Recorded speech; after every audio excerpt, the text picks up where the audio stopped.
Okay, good morning everyone. So today I'm going to discuss about vocal sounds and body. So vocal sound is the strength of speaking or singing whereby the voice is used loudly and clearly. It is a technique employed to command respect and attention as when a teacher talks to a class or simply to be heard clearly as used by an actor in a theater. One of the elements of vocal sound is voice quality. Voice quality has been defined as the characteristic auditory coloring of an individual's voice derived from variety of laryngeal and supralaryngeal features and running continuously through the individual's speech. The distinctive tone of speech sounds produced by a particular person yields a particular voice. Voice quality is at the center of several speech recognition. Voice differences, particularly extreme divergences from the norm, are responsible for known performance and degradations. So, in other words, vocal quality is kanaganing makaila mo sa usa ka tawo tungod sa iyang tingog na natay gitawag og recognition or prior recognition because of this distinct or unique uh, voice quality of that particular person. Like for example, imong best friend, bisan pag nagtalikod ka, you would know that is your best friend because of the voice quality that he or she has. Next, intonation is the rise and fall of the voice in speaking of the changes of pitch in delivering a speech. Next, emphasis. Emphasis is the force or intensity of expression that gives impressiveness or importance to the topic or main point of your speech.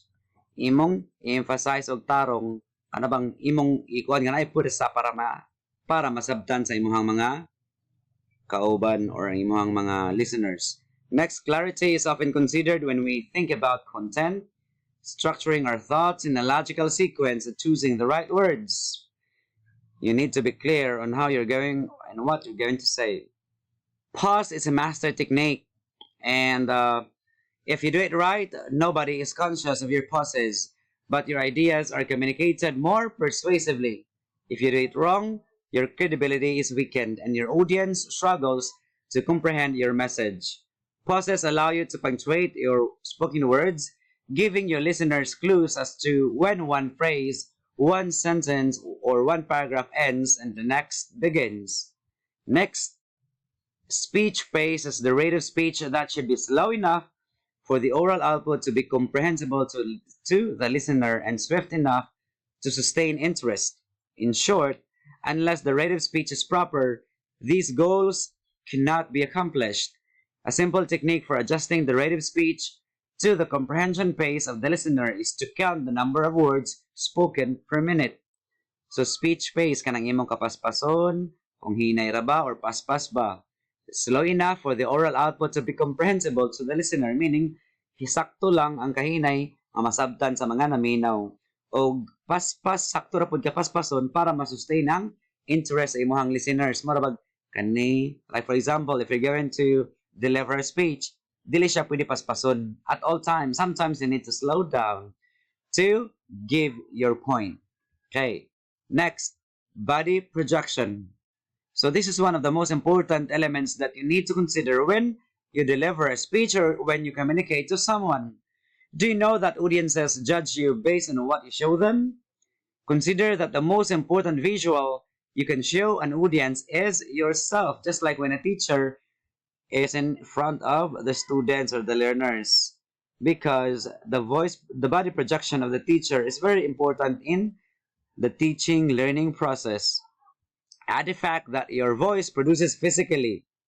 The way you look and sound are hugely important concerning whether you are successful as a speaker or not, and that includes the audience's physical responses, even though they are largely unconscious. Okay? Okay, one of the most important things we need to know is body placement and body projection, where you're going to place your body. When you speak in the public, a certain amount of space on the stage is you by right.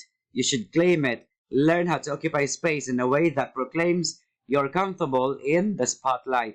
Nothing demonstrates speaking for his own or her own skin in front of the audience. Aside from body placement, we also have facial expression, which is basically the movement of your eyes, mouth, and facial muscles which can build a connection with the audience. Alternatively, they can undermine your every word. Aside from that, eye focus is the most important element in this process because that is part of your facial expression, which is part of your your eyes are part of your face. No part of your facial expression is more important in communicating with sincerity and credibility. Nothing else so directly connects you to your listeners, whether in a small gathering or a large group. So, effective presenters engage one person at a time, focusing long enough to complete the natural phrase and watch it sink in for a moment. This level of focus can rivet the attention of a room by drawing the eyes of each member of the audience and creating natural pauses between phrases. So, gesture is a form of nonverbal communication or non-vocal communication in which visible bodily actions communicate particular messages. Gestures like the waving of hands, nodding of head, and anything, the shaking of your body, that is a part of gesture. Gestures include movements of the hands, face, and other parts of the body. Gestures differ from physical, nonverbal communication that does not communicate specific messages, such as purely expressive delays, proxemics. What do you mean by proxemics? The distance between the speakers, the listener and the speaker, or displays of joint attention. And gestures allow individuals to communicate a variety of feelings and thoughts, from contempt and hostility to approval and affection, often together with bodily language or body language in addition to words when they speak.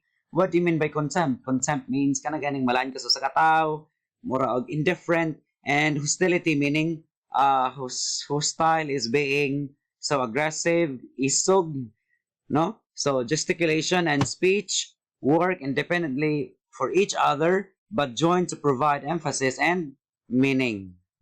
So when we speak about gesticulation, it talks about the act of making gestures or an expressive gesture made in showing strong feeling or enforcing an argument. Kana ka mangusog ka, mangisog ka, that is gesticulation. Okay? So I think that's all for now and thank you for watching. Bye-bye.